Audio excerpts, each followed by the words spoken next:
See how await cleanly pauses a function during a timed background delay. This page displays a message telling the user to wait. After 3 seconds, it displays a message which trigger a timeout, a set timeout trigger resolve. So let's build this example together. Here's my boilerplate code, and we're going to look at how to achieve pausing for a timer using a promise method in JavaScript to achieve that.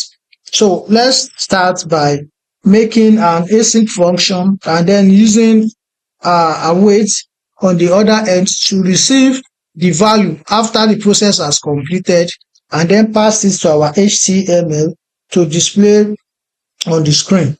So let's get started. So the first thing is an async function.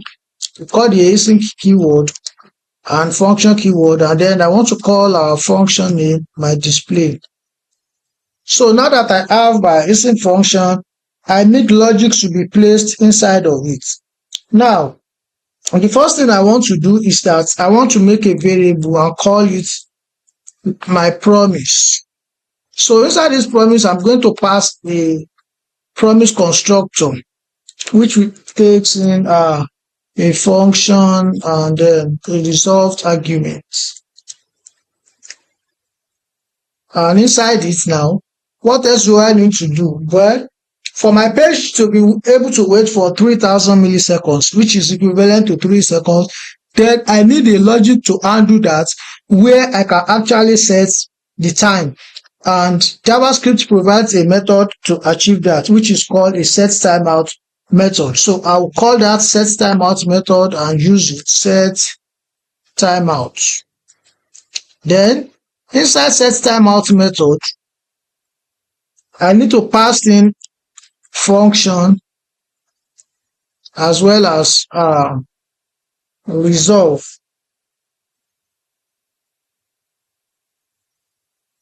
Function, okay, resolve. And inside this resolve, I want to put a simple text, and I want to call the text God is good.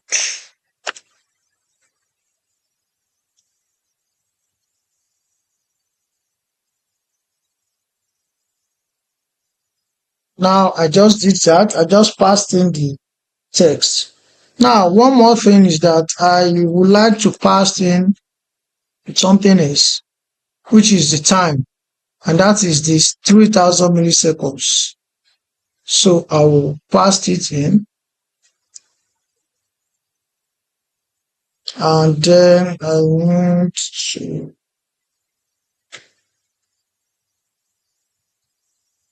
I have too many tags here that needs to be closed. So I need to tread carefully, just for a second. So I don't need that. Then I'm already missing something here as well. So let me check what I'm missing. So this corresponds to this.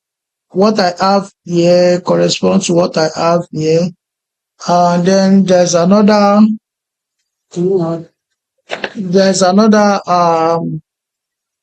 bracket that is needed. So there's one here which carries this, yes, function, then another one here, another one here, another one here, another one here. So at the end of the day, I might really not need this, yes. Which exactly is the problem? So I don't need that part. And now if you look at my code now, the error has disappeared. Now, this is actually not showing us anything because we need a way to call our async function before it can display on the screen. And how do we do that?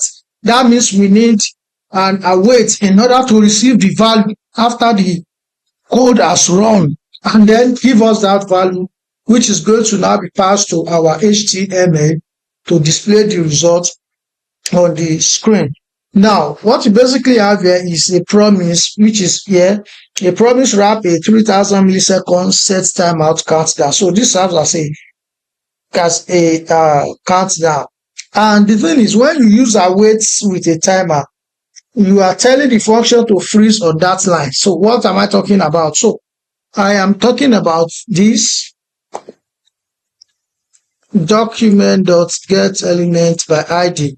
Now, so this is what I'm talking about. Now, when you use an await with timer, we are basically telling that function to freeze on that line. So the function will literally wait for the clock to strike 0 before it moves on to execute the next line of code. So it's an asynchronous person. Await stops the function from running top to bottom instantly. So that it can force it to match the speed of the 3-second timer. So while this specific function is paused, the rest of the browser remains completely unfrozen and responsive. So if I come down here and I call the function, you will see that after 3 seconds, then the text should display on the screen. 1, 2, 3. And you can see God is good. So now if you look critically at this code, you might want to ask that why doesn't the HTML update immediately? Well, it is because await sits right in front of my promise, which happens to be where we are storing our promise constructor.